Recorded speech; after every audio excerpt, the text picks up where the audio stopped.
We have a meeting of considerable relevance because a shocking event occurred last August in South Africa, which involved the massacre of over 30 miners, and then a series of extraordinary injustices followed that massacre, conducted by the South African police with employees of Lonmin, a major mining firm that many of you will know.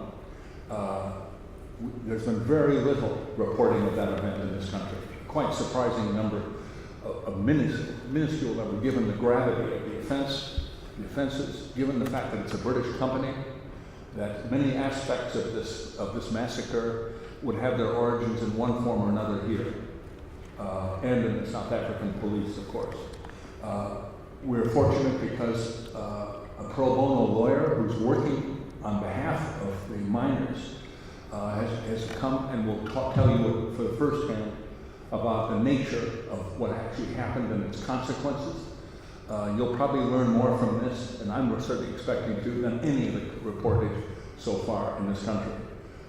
It's really a scandal that so little about this central event is known by the public.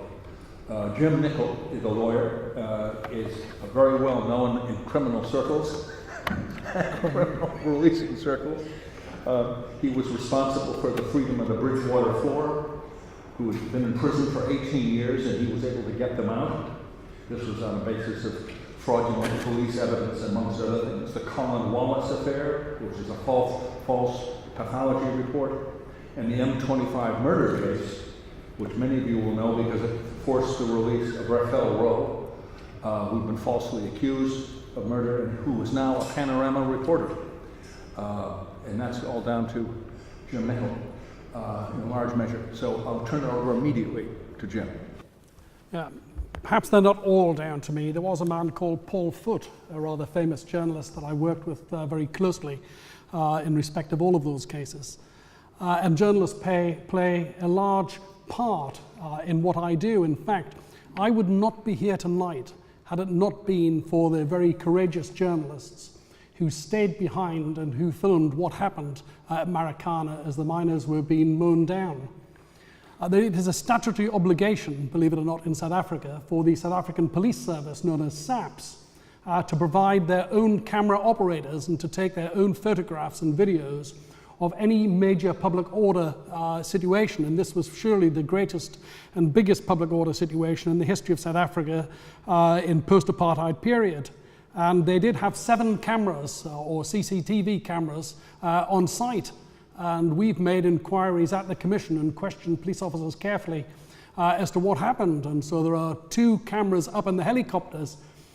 It is amazing to watch it because the cameras are out there and it's like the National Geographic. There's a wonderful horizon and a fantastic shot of a little corral, but there is no shots at all of the miners being slaughtered. And so without the assistance, without the camera operators and the photographers being there on that day, I'm telling you that I would not be sitting here today because the story would have been closed up by the monumental machine of the South African government. So it's due to journalists that I'm here. This meeting is entitled The Tragedy of Marikana. It is a tragedy that should never have happened. It's a tragedy that should have been avoided and could have been avoided. You will hear me say, perhaps on a number of occasions, but bear this in mind as I speak, the word negotiations. I will tell you that Lonmin, the employers, refused point blank, notwithstanding that they were asked on numerous occasions to negotiate. The 3,500 miners who went on strike, all they requested was ask Lonmin to negotiate. But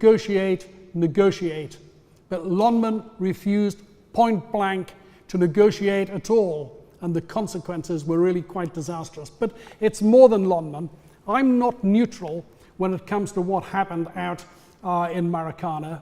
I say fairly and squarely that the result in Marikana was the collusion of an ANC government, a collusion with Lonmin, and with a union that has essentially become bankrupt in terms of its ideas, the once almighty National Union of Mine Workers. A terrible collusion between those three organizations, which resulted on the day 34 people are being killed.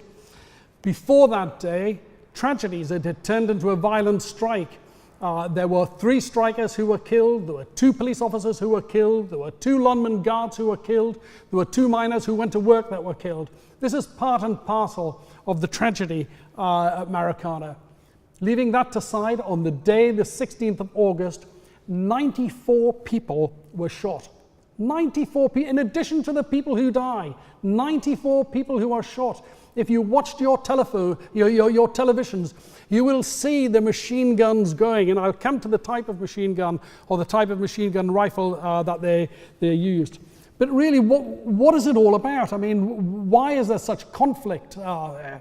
Well, the conflict arises because the key workers inside the platinum industries, who are the rock drillers, the people who go down there, the people who sweat, the people who live from 1,000 kilometers away in the Eastern Cape and who are migrant workers in Marikana, live in the shacks, no running water, no toilet facilities, no family, up to their eyes in debt because they have to borrow money in order to get there in the first place. The same old story. They demanded a living wage, just a living wage. That's what it was all about. They asked for 12,500 rand each month, which is about 850 pounds. And they were not to get it. They were not to be negotiated with because Lonman said, no chance, we're not breaking the agreements that we've got. And they hid behind agreements, and I'll come to that. What Lonman knew was this, is that rock drillers in the other sectors of the platinum industry had been on strike for the same sort of money. That had been long, protracted strikes, sometimes had been violent strikes, but at the end of the day, the rock drillers had got what they wanted, or more or less got what they wanted. They negotiated a settlement. Remember that word, negotiate, there. But Lonman knew that. Lonman themselves were in some financial difficulties. Of course, they were in part victims, if you could ever use the word victims, of course, for them, of the recession. And of course, the whole platinum industry suffered in the recession. Of course, they didn't want to pay 12,500 and nothing like it. But they looked very carefully at what had happened, and they didn't want a protracted strike in London. So they sought to head off any strike by the rock drillers. Quite important, because their stance today is simply this. We never negotiated with the rock drillers at all, ever, about wages. And we couldn't do that because we had an agreement with the National Union of Mine Workers, which lasted for 2 years, and under no circumstances were we prepared to break that agreement. So that's why they will say, and they do say at the Commission, we never negotiated with any rock drillers. But of course, that's entirely untrue. At the request of Lonman, there were 5 meetings with representatives of rock drillers, whilst Lonman tried to head off the strike. And they tried to fob them off with very small amounts of money, 250 rands, just 2 or 3 pounds each month. And they thought perhaps they'd succeeded in doing that, but they hadn't. So Lonman did this. The moment they knew that the rock drillers were to act independently and to try and improve their conditions and to try and get a living wage, Lonman reached for the telephone. They reached for the telephone and they started ringing government officials and senior police officers, I'll come to the trade unions in a moment, saying, this is an illegal strike. Get the men down here, get the troops down here, get the equipment down here. And I'll come to precisely what did arrive at Lonman and the assistance that Lonman gave. And so they denied any form of negotiations with the rock drillers and simply said, nope, that is not it. Their strategy, as recorded in their own minutes, was to refuse to engage, to refuse to even to take a memorandum, a piece of paper, which would have said, this is what we want, this is what we're prepared to negotiate, let's see what we can do. So they were not prepared to do that. Let me just come to what help and assistance that the Lonman then decided to give to the police. And it's quite staggering, because I think that most of us believe that, or not believe, but we're taught to believe that somehow or other the police are neutral, that this is a labor dispute, that there shouldn't be the police taking the side of the employer or taking the side of the trade union. If the role of the police is to ensure the safety of people, that there isn't any public violence there. So we cross-examined the police officer who was in charge, and just before I come to the police officers in charge, there were 3 key police officers in charge that day. And what is important is the date upon which, I say it's important, the date upon which these people joined the police force.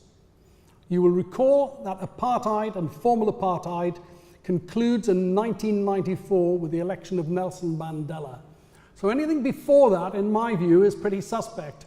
So the person in charge, General Mapembo, 1982. General Annandale, 1984. General Mapembe, 1986. These are career police officers at the height of apartheid, when it was pretty nasty. So these are the people that we're cross-examining at the commission. So we say to to General Annandale, do you agree that this was a labour dispute? Yeah. Do you agree that you received the following assistance from Lonman? 1, they provided a headquarters for you on site. Yes. They briefed you twice each day. Each day there were 2 meetings between the police and Lonman. You requested a permanent Lonman executive to sit in your headquarters. Yes.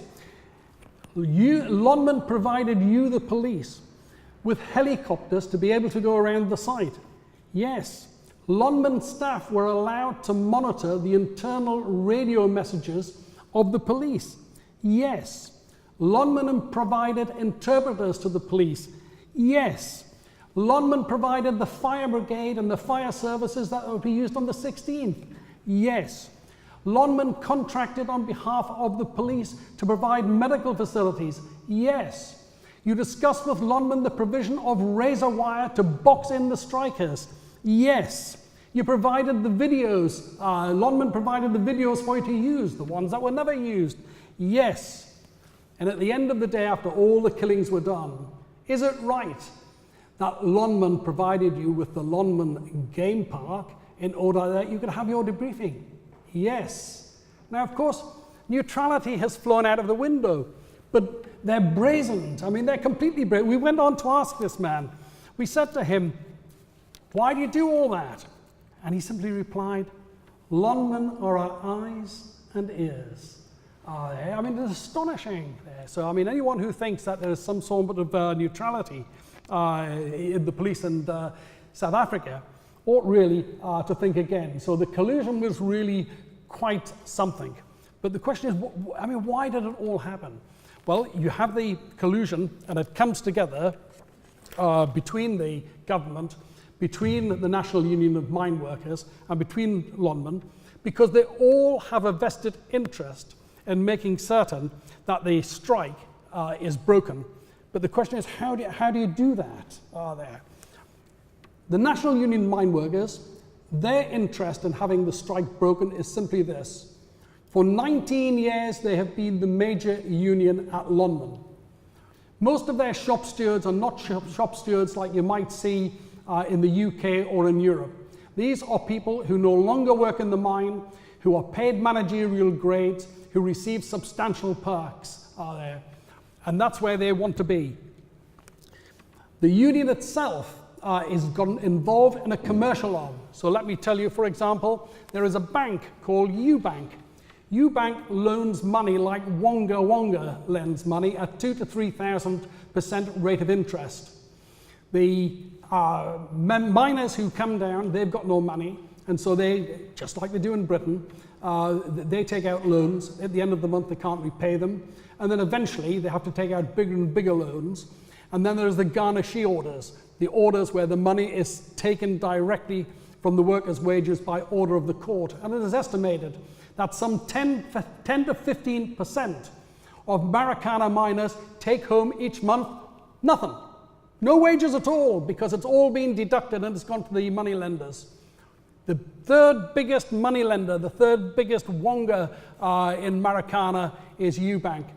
50% owned by Teba, which is a labour organisation that recruits on behalf of longmen from the Eastern Cape, and 50% owned by the National Union of Mine Workers. I mean, this is the organisation to which these miners belong to, and an organisation that has actually ceased to represent them for a number of years.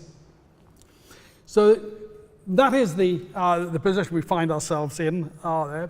But more than that, the miners are so fed up, they have left the National Union of Mine Workers in their droves, hand over fist. Thousands upon thousands of people are leaving and have left and have joined another small union called AMCU, which is the Association of Mine Workers and Construction Workers. So the policy of the National Union of Mine Workers coincides with the policy of longmen, which coincides with the policy of the government. That this strike has to be broken for investor confidence, it has to be broken to save longmen, and it has to be broken to stop miners from transferring out of the National Union of Mine Workers into this small union. And that is really what is behind it. The government, as I say, is for investor confidence, but what they're really worried about, the government, what they're really worried about is what happens if the miners win. And something starts to develop inside the newspapers and journalists start to report upon, and there's something called the Marikana effect. The Marikana effect is what happens if they win. I write little notes home to my family and friends, so you'll have to put up with this.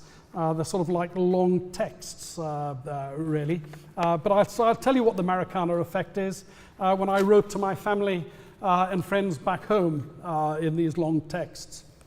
The Marikana effect. Who said that? The employers, their friends, the government, the unions, and the markets.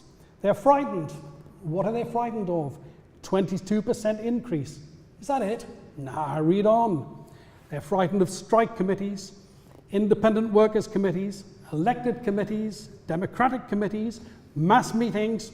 They're frightened of the workers. And I say to my family, do you want to hear more? And so they say, yes, please. So I say, it's contagious. The strike starts at Marikana on the 10th of August. On the 9th of September, the KD West platinum mine, 15,000 miners are on strike. On the 21st of September, the Kopang gold mine is on strike. On the 25th of September, the West Wits gold mine is on strike, 32,000 miners. On the 28th of September, another mine is on strike. On the 1st of October, the Wakuni platinum mine is on strike. On the 2nd of October, the Kumba iron ore mine is on strike. On the 2nd of October, the Petron diamond mine is on strike. On the 3rd of October, the Harmony gold is on strike. And on the 5th of October, Amplats is on strike with 12,000 miners. But of course, that is what the government is about, and that's what investor confidence is about. But of course, the amount of money that these mines have been making over the years is very, very substantial. But they're not just worried about the miners. The question is, how far does this contagion go? Who else does it affect? And we know that in October, the Toyota Motor Car Company, it goes on strike. In October again, the truck drivers and the delivery drivers, 25,000 workers, they too go on strike. And that really is what the government is involved. So we have the government involved in investor confidence. It's not going to see the strike spread. We have Longman, who wants to hang on to whatever money it's got. We have the National Union of Mine Workers, who want to stop the people transferring outside of its union. And they all come together to say that the strike has got to be broken. But the question is, how do you break a strike? How do you break a labour strike? How do you break just ordinary workers? And how do you carry the nation with you? Well, I'll tell you how it's done, and I'm going to read to you some material. First of all, you start the propaganda battle, that this is not a strike. Yeah, it sounds very strange that the 27,000 people are not working and that the propaganda says this is not a strike. What they say is, this is criminal activity. These strikers are criminals. And so you have to find a way of persuading people to do that. And that in itself is quite a fascinating exercise. The National Union of Mine Workers participate in the exercise. Zakwana, who was a great man under the old regime who fought the good fight, he comes to see Lonman.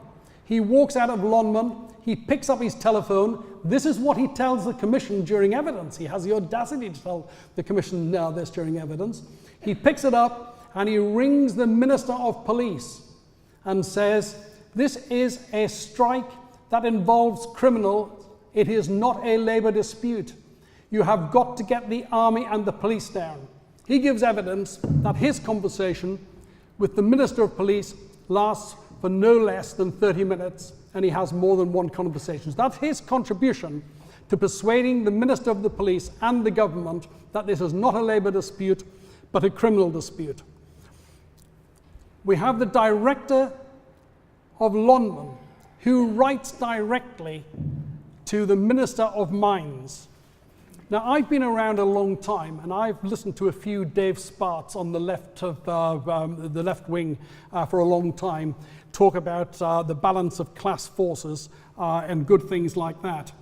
But let me just tell you what this man, the commercial director, writes to the Minister of Mines. He writes to Susan Shabangu on the 13th of August. The state should bring its might to bear on this crucial sector of the economy, using resources at its disposal to resolutely bring the situation under control. The police and the army presence need to be planned. So this is 2 or 3 days before the killings. So you can see which way their mind's working. So we have Zakwana on behalf of the National Union of Mine Workers. Now we have the commercial director of Lonman. He's giving his two penneth as to how the thing should go. It's no longer a labour dispute, it's a criminal dispute. But then, of course, the big guns come out, and a man called Cyril Ramaphosa, formerly the General Secretary of the National Union of Mine Workers, once a great man, a man who now owns 23% of Lonman, a man who owns 100% of McDonald's in South Africa, a man who, when this happened, he was so sad for the families, he suggested that he might give them 2 million rands toward the funeral. But his problem was this, that he'd just come from an auction where he had bid 19 million rand, get this right, 19 million rand to buy a buffalo for his farm.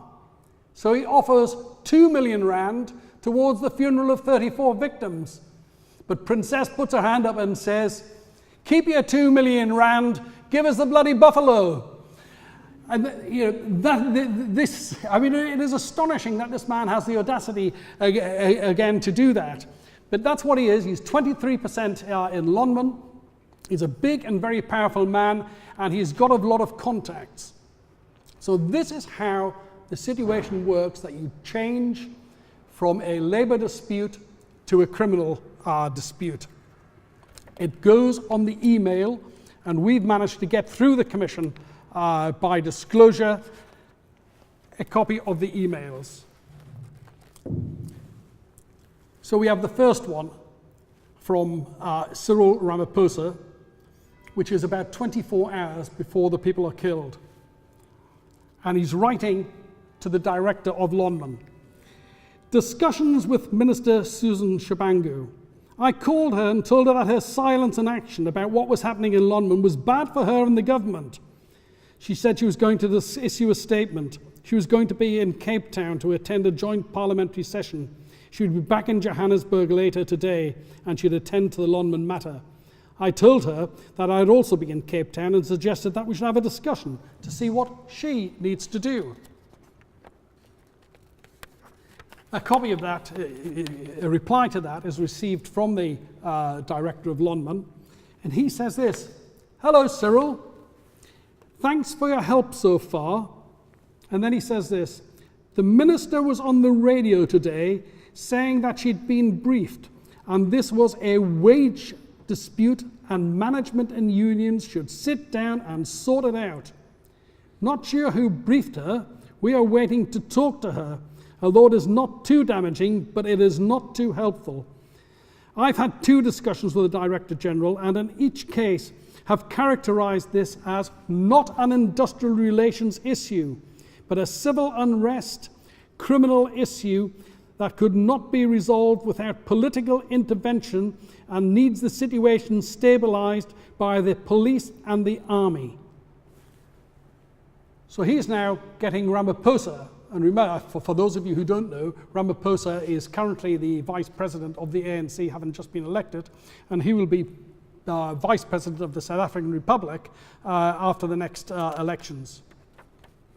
So then you get Cyril Ramaphosa writing back. This is all within 2 or 3 hours and all 24 hours before people are killed. And he says this: "Dear Albert, I thank you for the consistent manner in which you are characterizing the current difficulties we are going through. The terrible events that have unfolded cannot be described as a labor dispute. They are plainly dastardly criminal and must be characterized as such. In line with this characterization, there needs to be action that addresses the situation. You are absolutely correct in insisting that the minister and indeed the government officials need to understand that we are essentially dealing with a criminal act. I have said as much to the Minister of Safety and Security. I will stress Minister Shabangu should have a discussion with the Director of Lonman."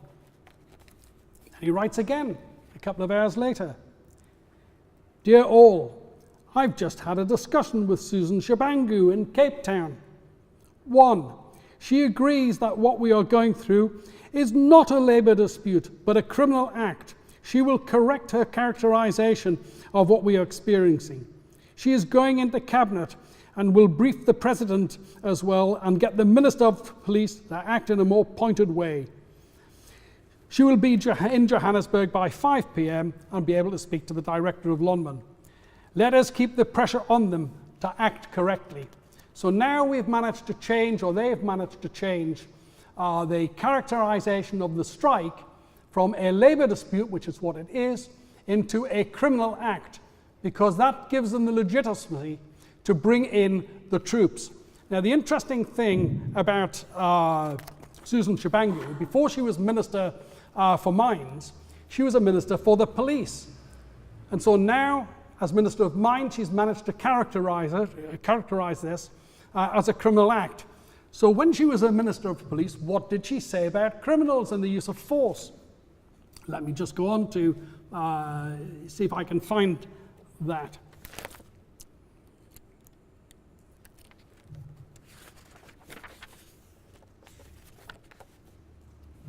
She says this: she really runs a shoot-to-kill policy in South Africa. And one of the things you should know is that the police kill about 800 civilians every year. That they've militarized the ranks of the police service. So there are no inspectors or superintendents, there are only generals and brigadiers, because that has meant to frighten the population. And she was partly responsible for that. But this is the statement that she issues there, so you can see where she's coming from. "You must kill the bastards if they threaten you. Do not worry. I want no warning shots. You have one shot. Must be a kill shot. Police commissioners should know they have permission to kill these criminals. I will not tolerate pathetic excuses. You have been given guns, now go and use them." So this is the woman when she's Minister of Police. Now she is the Minister for Mines. Now they're authorizing the troops to go into Marikana. And by God, what troops do they send into Marikana?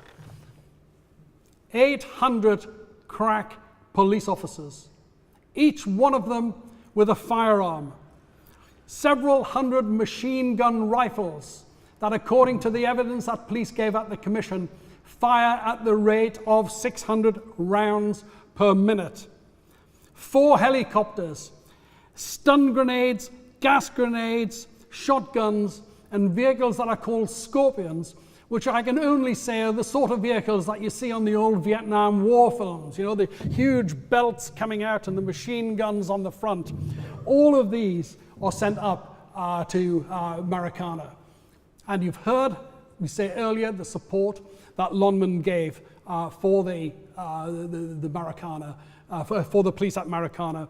So what is their position when these troops go in? I mean, what is in their mind? I mean, as I say, they're not interested in the negotiations, but the following may help you understand. He said, if only I could find the right one, which I will. In an email to Cyril again by one of the directors of Lonman, again on the 15th, it says this. Hello, Cyril. I mean, a nice way of addressing these people. Hello, Cyril. We are grateful for the police. They now have about 800 on site. Our next challenge is sustaining this and ensuring they remain and take appropriate action so we can get people back to work. It would be good to have some independent confirmation that the police have plans to sustain a presence for at least a week and numbers don't wane by the weekend. If you can, please talk to the minister, please, and influence these things with her. So that is back to the Lonman position, one of no negotiations whatsoever with the strikers.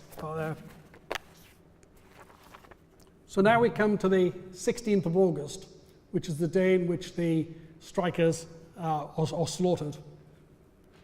There is some prospects of resolving it. I mean, they have the president of the small union, AMCU, who's been to see the strikers, and he in his own mind is convinced that perhaps something can happen.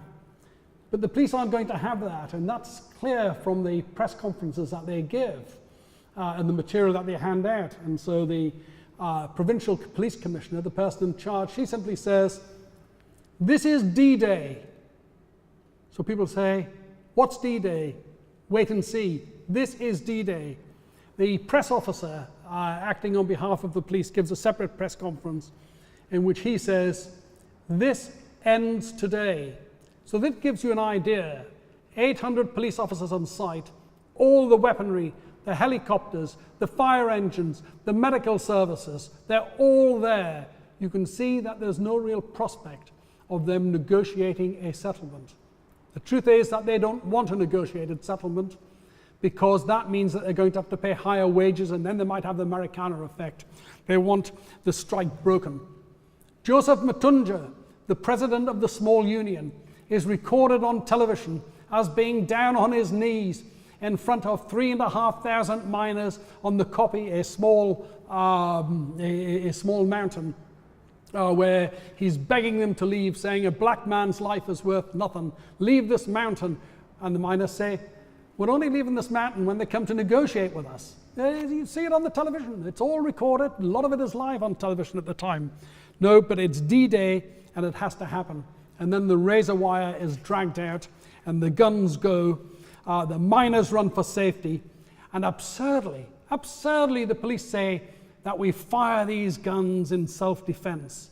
16 dead on the first firing of the guns. People run for their lives. You can see it on the videos. They're being chased by the vehicles. They're being chased by dogs. They're being chased by police officers on horses, all with rifles, all with guns. And 18 further people are executed. And before that day is done, 34 people are dead, 94 are shot, 271 are arrested. Not a single police officer is injured, let alone killed. Absolutely none are there. And the police congratulate themselves. The idea that they then charge with murder the people that they arrest and say the basis of the charge is that you, the strikers, compelled us, the police, to shoot these other 34 strikers. I mean, I can't even get my head around that.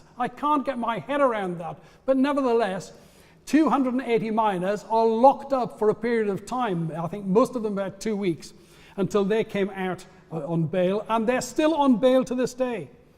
But the argument about self-defense, there can never be an occasion, in my view, in which police officers shoot to kill people. You can think of some circumstances, someone's got a gun, or maybe they are running towards you in a posse with knives and the like. But what would you do?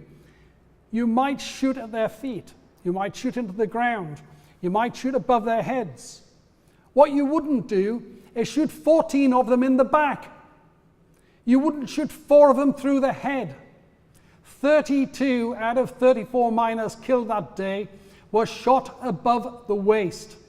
And the majority of them shot in the head or shot in the back. And I ask, how on earth can that be self-defense? I've dealt with self-defense cases by the ton in my career. But they're not like that. They're not people running away from you. If you're shot in the back, you're running away. If you're shot in the back of the head, you've been targeted. If you've been shot in the chest, you've been targeted. So self-defense really is a nonsense. Could it have been different? It could have been different. Even if you take the police line, that the strike had become violent and there were criminals, it could have become different. Because we discovered through the process of discovery of the Commission that there was, by and large, a reasonable police officer. He had discovered that there were not 3,000 people gathering every day at this copy on this little mountain. Well, they were gathering, but they went home at night time. And the number of people on the mountain at night time was about 25 to 50. And he suggested a very simple solution. We run barbed wire around the mountain at night time. We arrest the 25 on the mountain. We say to the rest when they come in the morning, if you want to get on there, on that mountain, then hand over what weapons you've got, because their project, they said, was disarm and to disperse. Disarming was by and large pangas or spears, which the people, some of the people had brought. So that's a reasonable way of dealing with it. The police negotiations were completely hopeless there, because their request was for the management to come and speak to them. But why did it have to be the 16th? I mean, why not the 17th? Why not? They'd already been there 2 or 3 days. Why not the 18th? Any one of those days would have given them another 2 or 3 days by which they could have negotiated their way out of it. But this was D-Day, and it had to end. The aspirations of Joseph Matunja to try and end the strike, they were dashed. An astonishing thing happens. 2 hours before the killings happen, when the police are bringing up all their trucks, my new best friend, which is not bad for me because I'm an atheist, but my new best friend is the Bishop of Pattaya. He arrives and he simply drives onto this mountain and speaks to these people. Says, what do you want? We want the management to come and see us. Leave it with me. He goes down and he speaks to the management, who are really embarrassed because the bishop has turned up. And they say to the bishop, all right, get them to elect 5 representatives and we'll speak to them. And then within moments, they come back and say, no, you can't go back on there. It's unsafe. You can't go and say anything to them. You're not allowed back on there. This is Lonman property there. Where, just forget everything I've said. This is the Bishop of Pattaya. The Bishop of Pattaya gives that evidence at the commission. He says, this is what happened. We could have resolved that. If only they'd got the 5 representatives down. They could have talked it all out. He's cross-examined by the slick barrister for Lonman. And what does he say? Bishop, this conversation with 5 Lonman directors did not take place. It did not happen. And now everyone's completely and totally astounded. I mean, I'm prepared to call some people a liar in court, but not my friend, the Bishop of Pattaya. I mean, he's clearly a very honest man. And of course he's an honest man, and no one outside the commission didn't think he was telling the truth. But the people who are lying are Lonman, because they buckled at the last moment, but then recovered the position. They were not going to negotiate. So that's what happens there. You can also see from the television programs, hundreds and hundreds of people leaving the mountain after Joseph Matunja speaks and tells them to leave the mountain. But no, it was to be D-Day.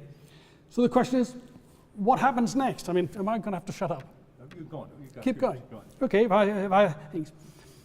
there is a staggering, if I've got time, I'd like to tell you there is a staggering cost, a staggering human cost that is difficult to tell you. Mr. Sokoneli runs And he runs away from the police, and he runs towards a very small stream or river there. And he's pursued by police who can't catch him. And they've got the R5 machine gun rifle with telescopic sights. And he runs up the other side, but they just simply stop. And they, with a single shot, they shoot him through the back of the head. We know that the distance was 74.4 meters because that is where the cartridge shell was found from the R5 rifle. You think that's disgusting? 1,000 kilometers away, his workmates go to tell his mother. She dies there and then of a heart attack. Both of them are buried on the same day in the same grave in their own backyard, because that's what happens in the Eastern Cape. I could keep you going from 10 to 7 as it is now until 10 to 9 with stories like that. I can tell you about the man who I believe to be the first post-apartheid working class hero, Mr. Nichol, a man who rose to the challenge and sought to negotiate on behalf of the miners, never been involved in the trade union movement before that. His body is riddled with bullets. It's like a colander there. I mean, there's 13, 14, 15 bullets in his head, in his chest, in his arm, in his back there. And this is really what happened. The widows that have been left behind, there is a tradition in the platinum mining industry that if someone is killed at the mine, then you can take their jobs. These families are in poverty, real poverty are there. And so I meet one woman, Mrs. Nungi, and I talk to her, and she tells me the following, that she has 6 children who are starving in the Eastern Cape. She cannot see a way of resolving it. She has come, and I meet her at Marikana to take her husband's job. She has found a shack to live in, but what she doesn't know when she takes the shack, but she finds out when she gets into the shack that the previous tenant had been killed because it was her husband's shack. How bad does it get? And I tell you, I can keep you with these stories from now until kingdom come, because it really is quite horrific, the human cost of what has happened in Marikana. Jim, I think we might take some questions if you're about ready to. I've got 1 minute in Richard, because it is this. What happened next? Well, the strike went on, it was solid. And on the 18th of September, London, the unions, and the strikers sat down and signed an agreement. And then everyone, except for those who'd been killed and shot, went back to work. They negotiated a settlement. That's the tragedy of Marikana. There we go. Great. We have time for some questions for anybody. Yeah. How is it reported in the South African press, given sometimes closeness between people in the ANC and the journalist? It's not good there. I mean, the real story that has to be told is to what extent did Zuma authorize it, as I said. That story is not pursued. A lot of the journalists don't even bother attending Marikana, and the level of reporting is really very, very poor now. Yeah, over there. I'm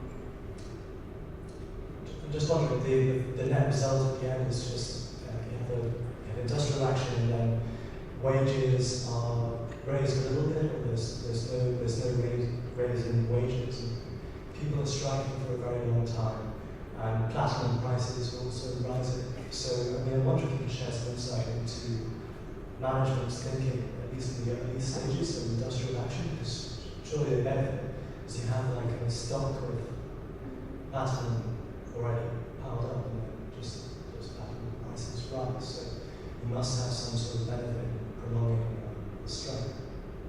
So, did you get any kind of correspondence to show what they're actually thinking?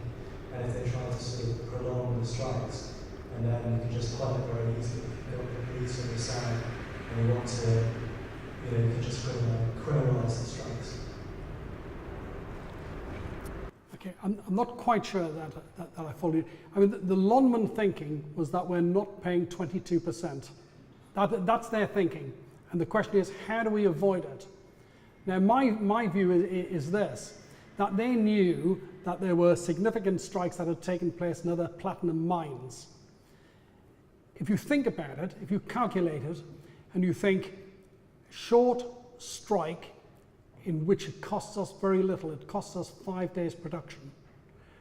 The police come in on the 9th, you can see what's happening, you can see the strike's going to be broken, but not only is the strike going to be broken, the leaders of the strike are going to be arrested there for violence. So you've decapitated the leadership.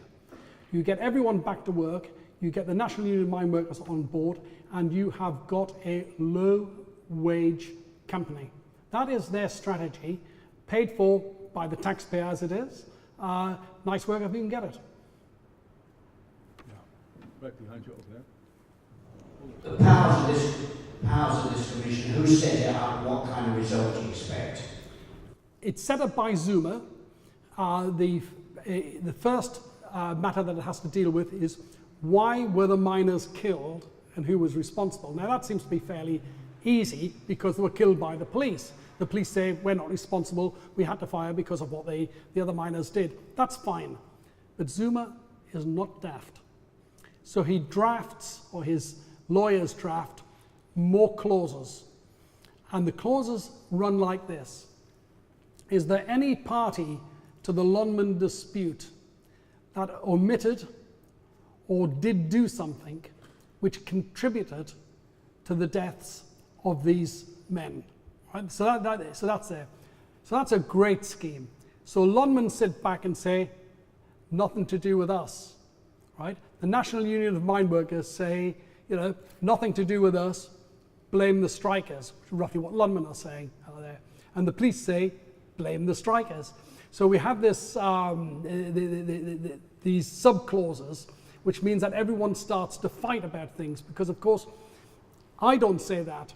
On behalf of the families, right, I say that the people who are culpable are the people who pulled the trigger, Lonman who failed to negotiate, and the National Union of Mine Workers who collaborated and colluded with the whole exercise through there. So that is what we do, but it's set up. It was meant to run for 4 months. I mean, I have to tell you, I went out there for 2 weeks to advise on the commission. Dug myself a big hole by giving some advice, and I've been there for nearly a year now, and we're going to be there probably until Christmas. So it goes on and on and on. Will we get a result? I don't know. I mean, I remember the first Bloody Sunday inquiry in 1971 that ended up blaming the demonstrators, and it took 40 years for their names to be cleared. Yes, right down here. I just want to know, what's the mandate of the commission, or is there any compensation or anything, could that lead to any compensation? No compensation. I mean, they can't determine compensation. But one of the things that we've managed to do, I mean, we've brought these families from the Eastern Cape and they sit in the commission every day. So now we can help them and we can advise them. And I've got attorneys who are working with them and for them. And so we've issued proceedings for unlawful killings against the police. So, hopefully we'll get some form of compensation. But as Joseph McCluncher said, a black person's life is cheap in South Africa. Yeah, one all the way over there.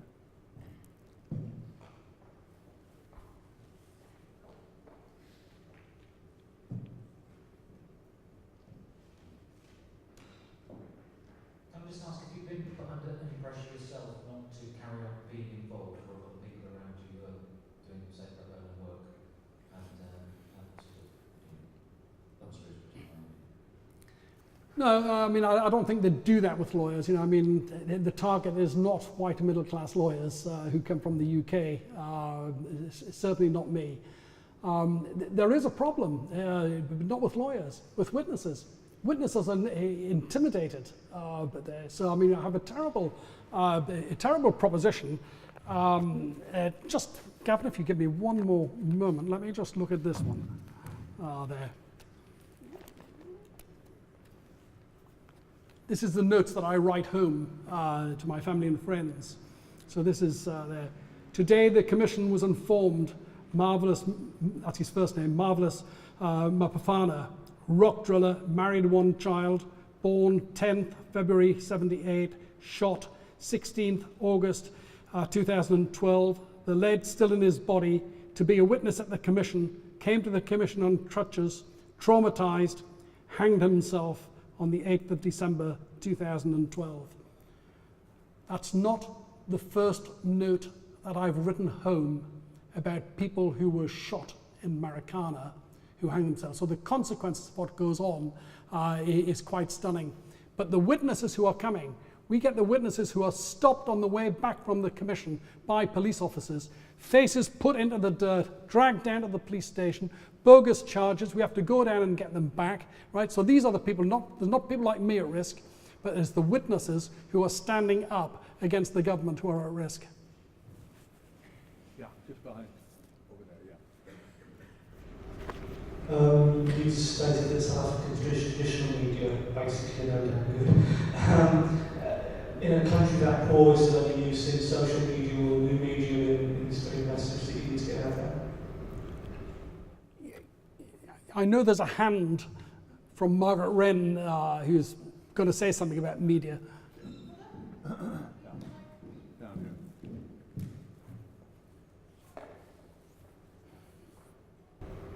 I want to disagree with Jim's comment that the media is bad. Actually, South African investigative journalists are bloody fantastic, and they've really stuck their necks out, some of them, on this particular issue. If you want to read more about Marikana, Google Daily Maverick, which is an online daily news output. Greg Marinovich, Killing Fields in Marikana. Greg went to Marikana, I mean, he'd been covering the story, and he went, and he's the first person who really tells the story of the miners who are killed on second copy, the miners who are running away and then killed in the back.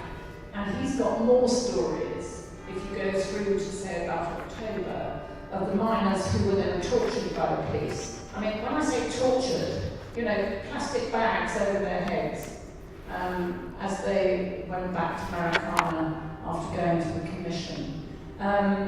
Google City Press, which is one of the leading Sunday newspapers in South Africa, and Faces of Marikana. City Press sent its team of young, Xhosa-speaking journalists out across the Eastern Cape to Lesotho and so on, and they did, they wrote pieces about every single miner, and the police, and the security guards, the whole lot, all 44 who died. They cover the whole story, all of them. So there has been some really good journalism. The problem is that on the day, the news reports, the news reporters just fell, hook, line and sinker, for the police story.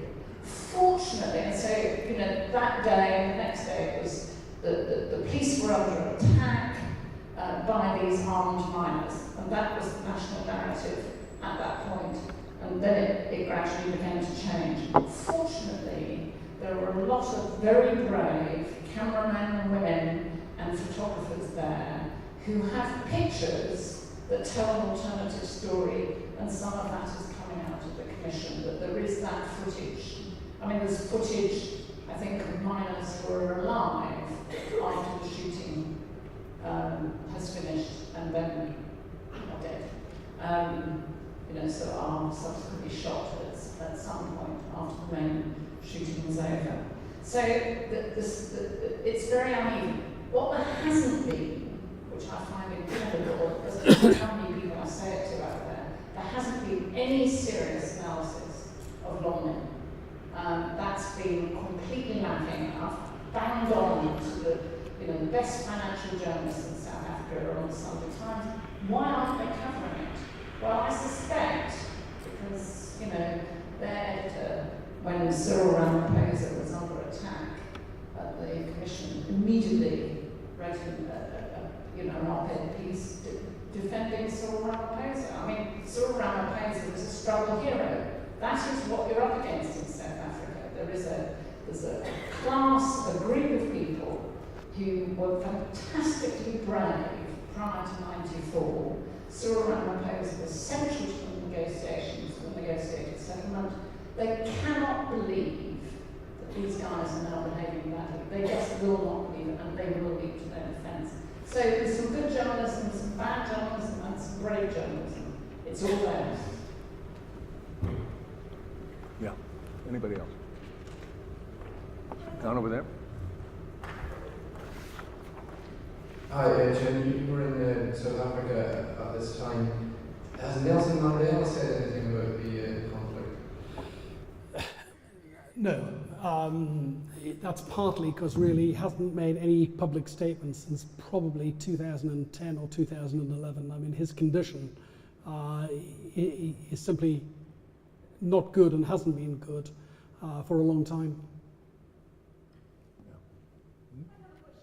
Yeah. Go ahead. How did you obtain all those emails? Fascinating. Well, we knew they existed, and in the process of discovery inside of the Commission, we insisted that these documents be disclosed. And London were compelled to disclose them because they knew they were coming. I'm amazed they didn't just delete. Well, of course, I don't know what they have just deleted. I fancy there is a lot more somewhere in all of this. Jim, before this next question, what was the sense of profit-taking of London in the last while? I think one reason why reporters in the Western world should pay more attention to this conflict in South Africa is obviously the human aspect of it. But the other one is they are working in platinum mines, is that right? Yeah.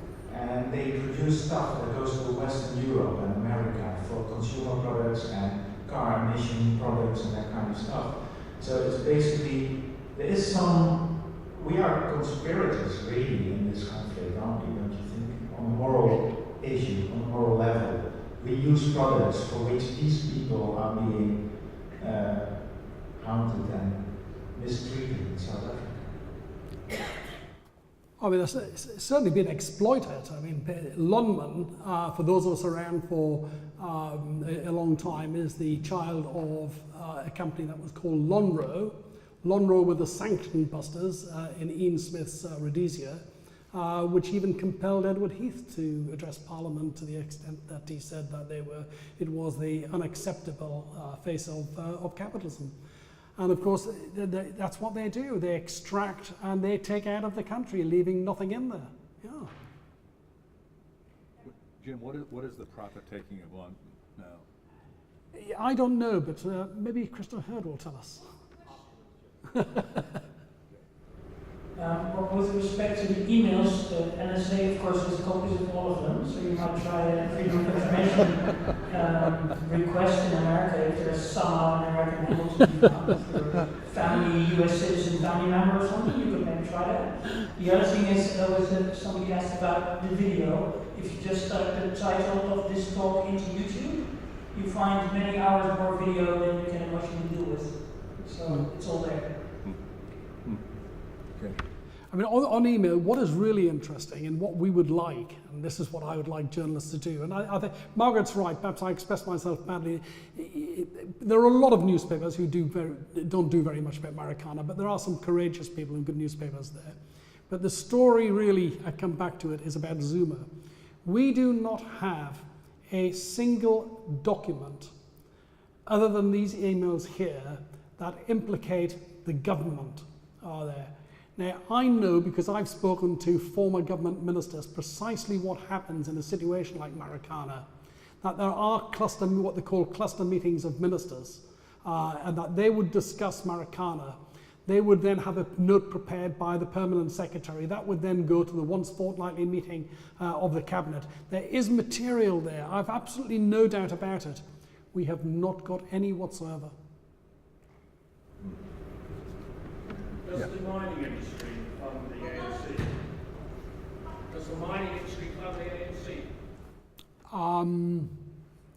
pass. But what I will tell you is that the mining industry pay the wages of the leaders and national officials of the National Union of Mine Workers. That's pretty bad. That's a sweetheart agreement, a cozy-tozy agreement. Yeah, okay. Get one. Go ahead. Jim, in light of all this shocking evidence, do you have any confidence whatsoever that the chair, obviously it was a judge or somebody, running the commission, will produce a robust report, however it may be received? I'm too long in the tooth to believe that judges, I'm the man who lost the first Bridgewater appeal and lost a number of other appeals, before coming back after year upon year. We will see. I simply do not know. I mean, he's a retired judge. People say that he doesn't want to die as being the man who didn't do a good job on Marikana because it's so obvious. But we'll see. We'll see at the end of the day. Towards that end, I think we'll thank Jim very much. It's an extraordinary report. Covered that.